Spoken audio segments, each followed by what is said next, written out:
Hello students, welcome to education class. एबे आव हमें केतरा 2-3 मार्क के और इंपोर्टेंट क्वेश्चन केतरा सिलेक्ट करके पढ़िबा मन देख सुनो पिला माने मो इंग्लिश आ ओडिया रे चेष्टा करबी कहबा पई फर्स्ट शिक्षण प्रक्रिया काहा को कहा जाए means what is learning method. देखो उत्तर एमथे हबो शिक्षा एक जीवन व्यापी प्रक्रिया से कंटीन्यूअस प्रोसेस जहाँकि जन्म मृत्यु पर्यंत लगी रही थाए continuous from birth to death. प्रत्येक अभिज्ञता ही शिक्षा मीन्स ऑल एक्सपेरिमेंट्स जहाँ आम अनुभव करवा सेटा को ही शिक्षा कहवा। सुतरां यही ज्ञान अभिज्ञता दक्षता अर्जन करिवार प्रक्रिया शिक्षण प्रक्रिया अटे।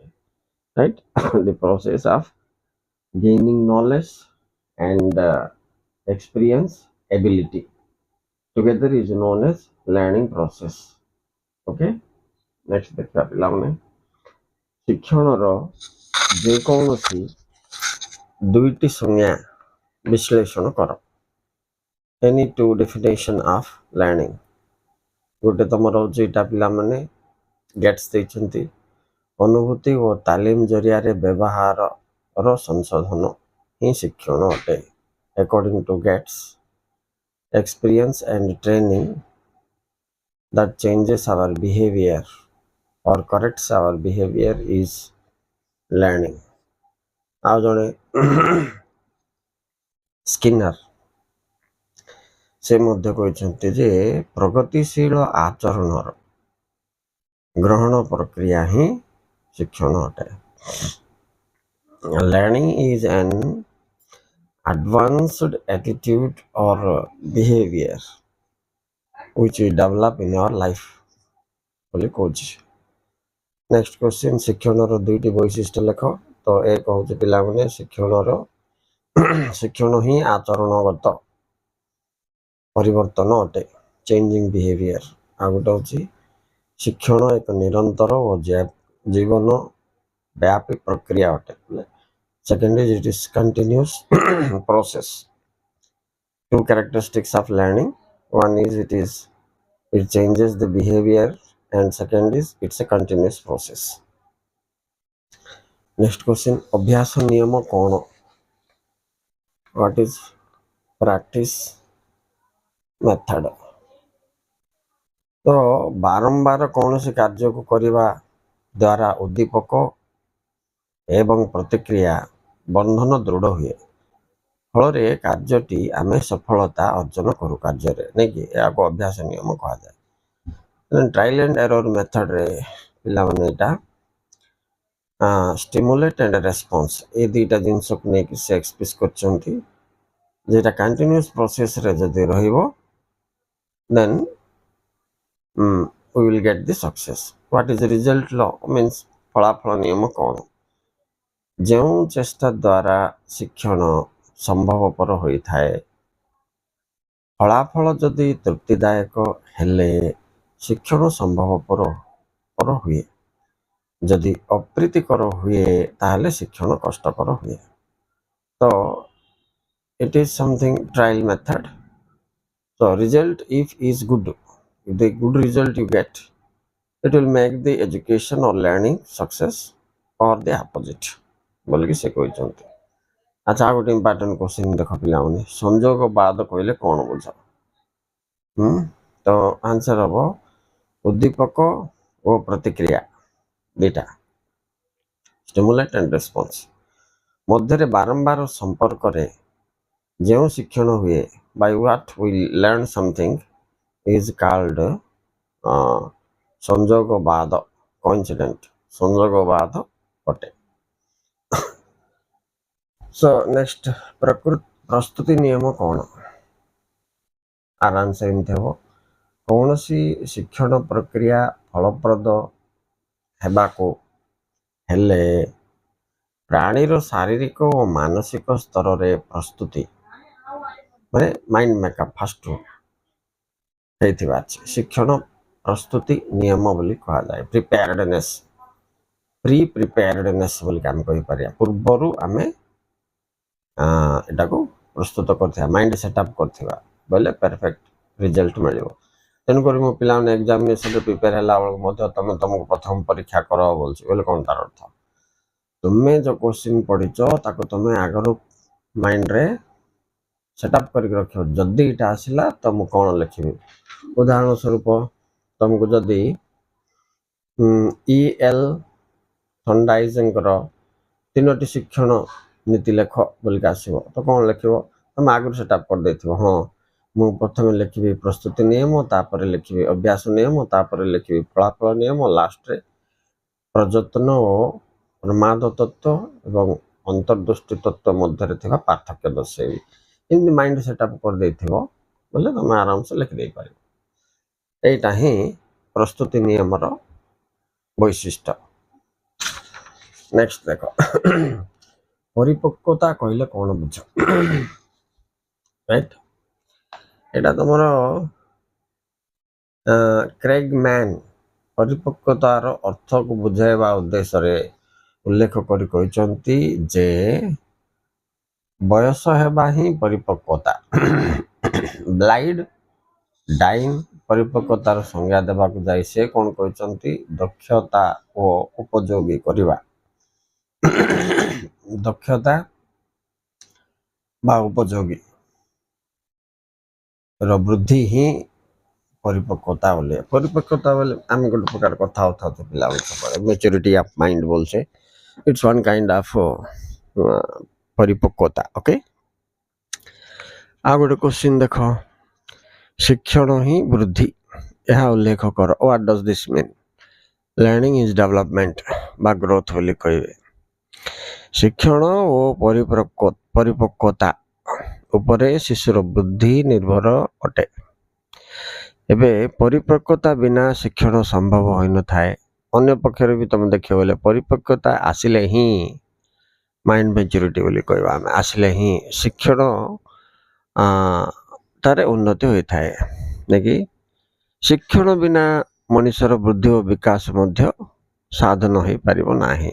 एणु वृद्धि ही शिक्षण बोली कहा जाय पारे मध्य उल्टा कहिछि शिक्षण ही वृद्धि वृद्धि ही शिक्षण। तो ये चिंताधारा को आम मन रखा कथा। अच्छा पिला माने नेक्स्ट क्वेश्चन एनरोल गोसेई परीक्षार गोटे सिद्धांत लेख बोली कौन लिखो सिद्धांत रे परिपक्वता शिक्षण निमंते एकांत अपरिहार्य से कहते शिक्षण प्रक्रियार त्वरान्वितकरण रे सहायक होता है। एक निर्दिष्ट शिक्षण निमंते शिशु बा व्यक्ति परिपक्वता लाभ करथिले शिक्षण प्रक्रिया सहज और सफल हम बोली से कहते परीक्षार एटा गोटे ये के पिला एनरोल गोसेई क्वेश्चन थिला। तापर देखो अंतर्दृष्टि शिक्षण तत्व कौन बोले हठात शिक्षण बा हठात कौन सी समस्या समाधान सूत्र खोजी पाइबा को ही अंतर्दृष्टि शिक्षण कहा जाए। माने that suddenly you get A solution of something यही पाथवा अछि। यही शिक्षण जो धीरे धीरे समस्या समाधान करि हुए नाही। It is all of sudden धीरे धीरे यार समस्या किसी को सहाय करा है पारे। आ गोटे क्वेश्चन अछि पिला माने अनुबंधित अनुक्रिया शिक्षण तत्वर दुईटी शैक्षिक सूचना दियो एटा गोटे इंपोर्टेंट क्वेश्चन पिला।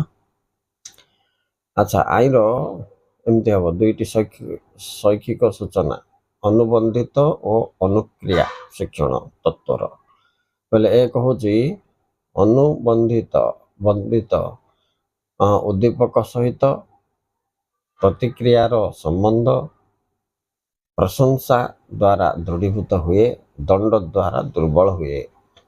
2 नंबर हूँ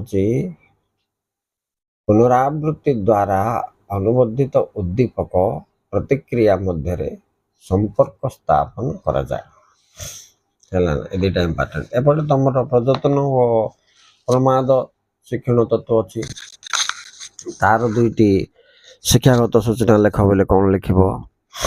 एक हूँ गति संचालन शक्तिर विकास निमंते यही प्रक्रियार साहाय्य नेबाकू पड़ी थाए। 2 हूँ गणित और विज्ञान भली केतक विषय रे समस्या समाधान करी तत्व उपरे निर्भर करिथाए। एटा प्रयत्न ओ प्रमाद शिक्षण तत्वर दुईटी शिक्षागत सूचना। ये शिक्षागत सूचना गुड़िक तमें 2 मार्क पाई इंपोर्टेंट पिला मन रखता कतरा। तापर सेमते अभिप्रेरणा मध्य तुम पाई शिक्षण रे अभिप्रेरणा भी बहुत इंपोर्टेंट माने मोटिवेशन इन लर्निंग। से कहूँ अभिप्रेरणार अर्थ दर्शाओ बोली कहले कौन लिखो पिला व्हाट इज मोटिवेशन। ना मोटिवेशन जो मानसिक बा शारीरिक अवस्था सृष्टि द्वारा बोले मेंटालिटी सृष्टि द्वारा व्यक्ति निजर अभ्यास अभाव मीन्स तार वांट्स ओ अत्यावश्यक अभाव परिपूर्ण करिवार लक्ष्य साधन पथरे दृढ़ मनोबल नहीं अग्रसर हुए यहाँ को मोटिवेशन कहा जाए।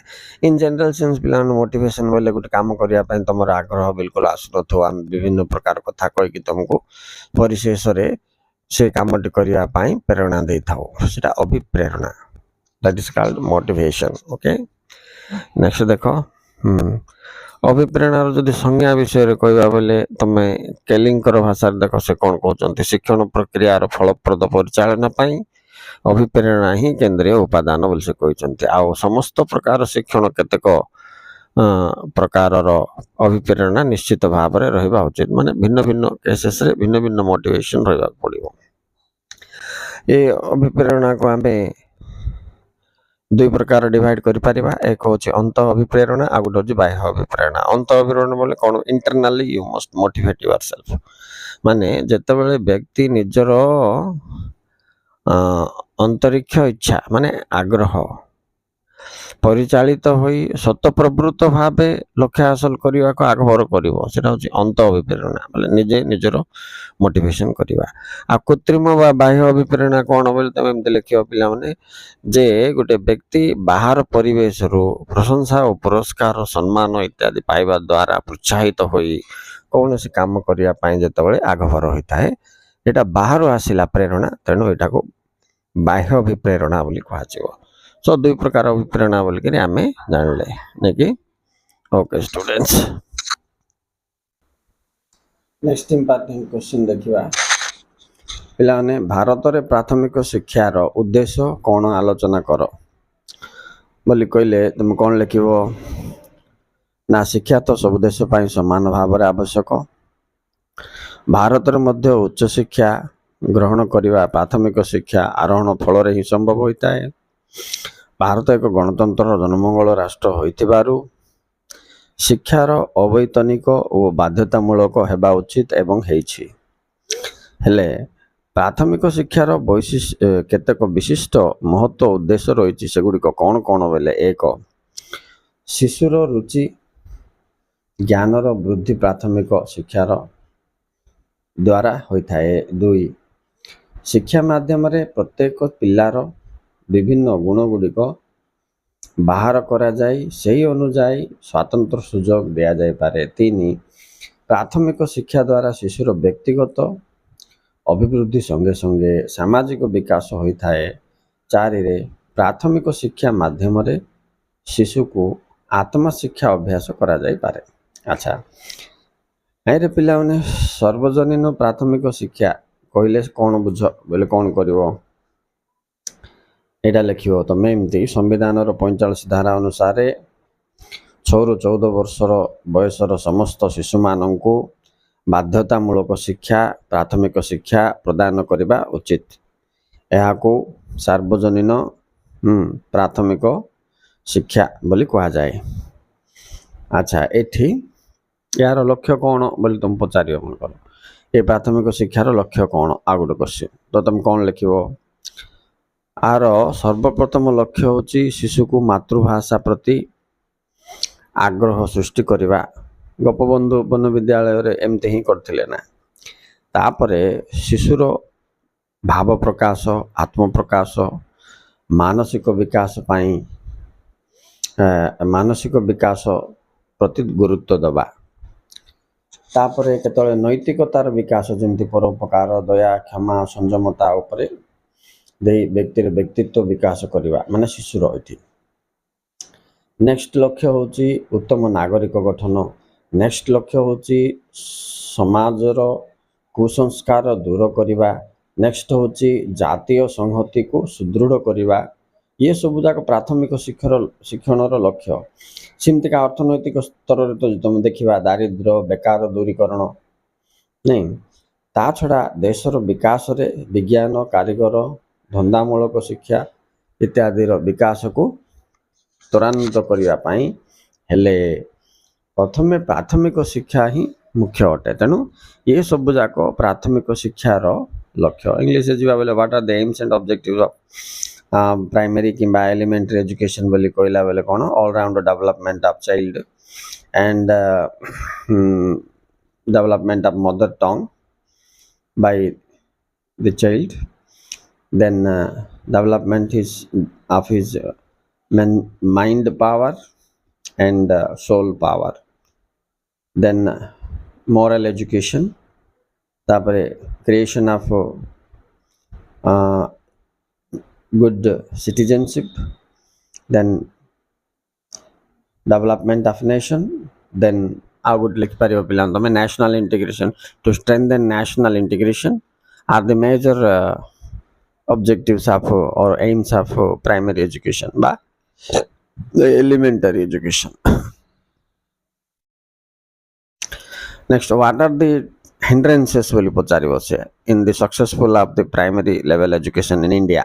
भारत वर्षर प्राथमिक शिक्षा क्षेत्र में सफलता न होबार कारण कौन कौन बोली पचार ये बहुत गोटे इम्पोर्टेंट क्वेश्चन पिला माने राइट। तो तुम कौन लिख भारत एक जनबहुल राष्ट्र होइथिबा एक कारण, दुई रे अर्थनैतिक अनाटन अवस्था प्रत्येक परिवार थिबारु शिक्षा विफल होची, तीन रे 70% लोक दारिद्र्य सीमा रेखा तले थिबारु, तापरे दुर्गम भौगोलिक स्थिति थिबारु, तापरे आवश्यक परिमाण रे पाठ्य उपकरण विद्यालय नथिबारु, आवश्यक परिमाणर तालीमयुक्त शिक्षक और शिक्षण पद्धति नथिबारु आमर प्राथमिक शिक्षा विफल होइछि बोले हम कहि परिबा। आवर एलिमेंटरी और primary education has failed because of vastness of the country number 1 and maximum people belongs to below poverty line 70%, and maximum geographical area is not suitable, so available of schools are very less here, and then maximum parents are not so much aware of education. Okay, ए सबुर result होची पिला माने अपचय आ अबाधता आम देश देखा मिलती माने wastage and stagnation. Because of these problems failure of primary education we get this problem of wastage and stagnation. अपचय आ गोटे अबाधता। अपचय बोले कौन पिला माने इनकम्प्लीट एजुकेशन, अबाधता बोले टेकिंग लॉन्ग टाइम, गोटे क्लास रे 2-3 थर फेल होकर कंटिन्यू करेंगे बा अधिक समय नहीं जीवे गोटे श्रेणी बोलिकी। अच्छा हेले आमको देखा पड़ो पिला माने इंडिया रे एटा बेसी देखा जाउछ अन्य कंट्री तुलना रे ए अपचय अबाधता जो समस्याटा अच्छी आर कारण गुड़िक कौन कौन लेख बोलिकी तुमको परीक्षा आसो तो कौन लिख what are the causes of this wastage and stagnation. तो नंबर 1 शिक्षार्थी गृह ठारू विद्यालय दूरता, distance of school from the residence of the student. तापरे मागणा पुस्तक पोशाक मध्याह्न भोजन तथा अन्यान्य शिक्षा उपकरण अभाव और mismanagement of mid day meal programme, distribution of books और any other items relating to studies. Third problem is lack of trained teachers, तालीम प्राप्त शिक्षक और अभाव। फोर्थ पॉइंट इज छात्र छात्री मानक निमंते छात्रवृत्तिर अभाव, नो स्कॉलरशिप। फिफ्थ प्रॉब्लम एक शिक्षक विशिष्ट विद्यालय संख्या बेसी, one school, different classes, but we have only one teacher. How to handle? This is the big problem. तापरे आकर्षणीय पाठ्यक्रम curriculum is not attractive and not useful.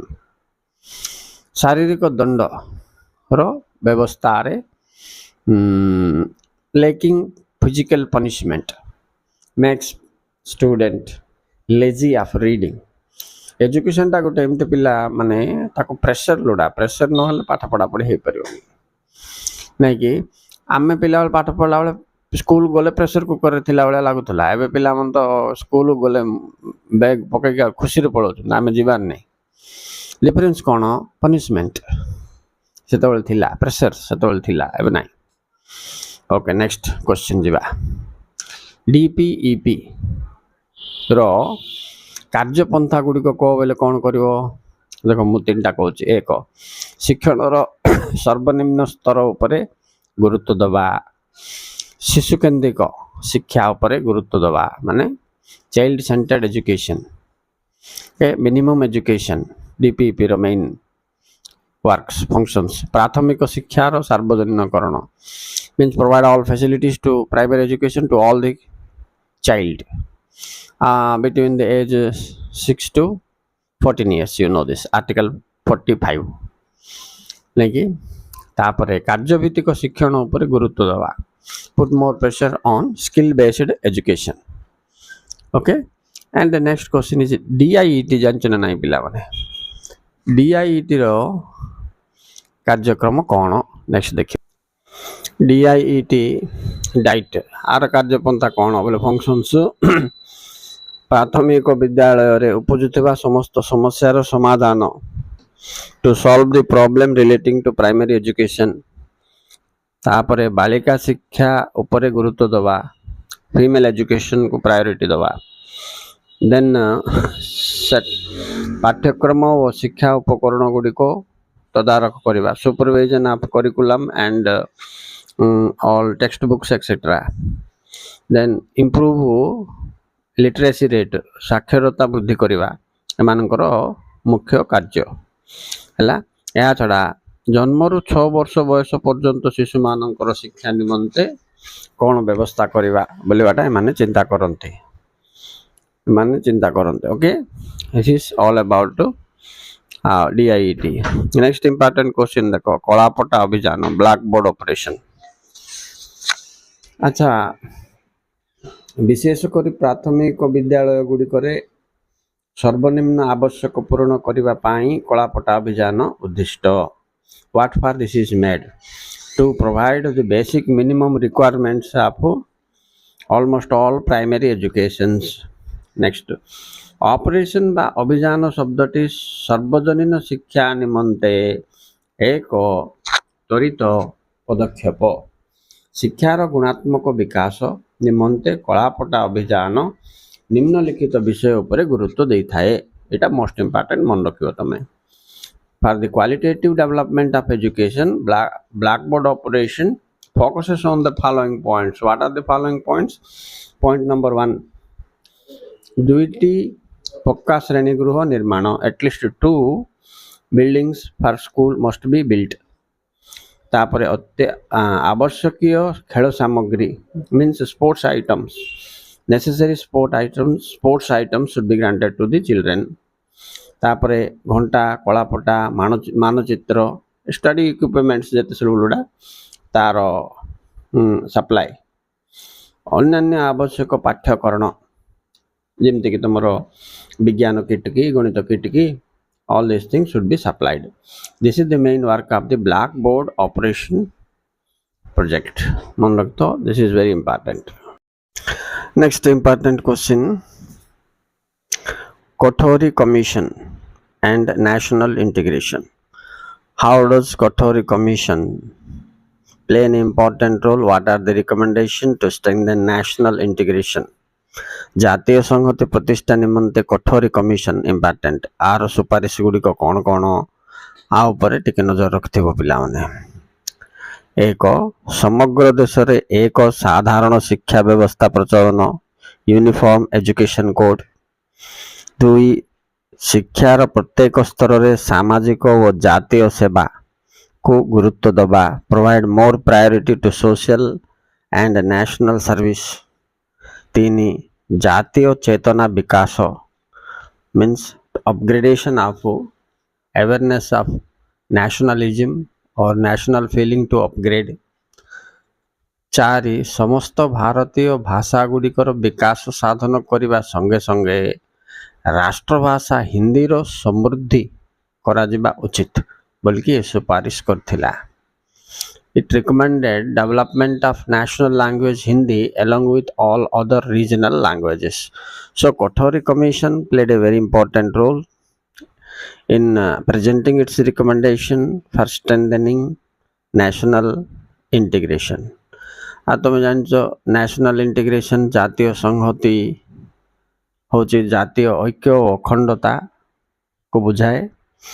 आम देश रे विभिन्न प्रकार वैषम्य रही, भाषागत, धार्मिक, राजनैतिक, अर्थनैतिक, सांस्कृतिक सब दृष्टि विभिन्नता थिबारु जातीय संहति विपदापन्न।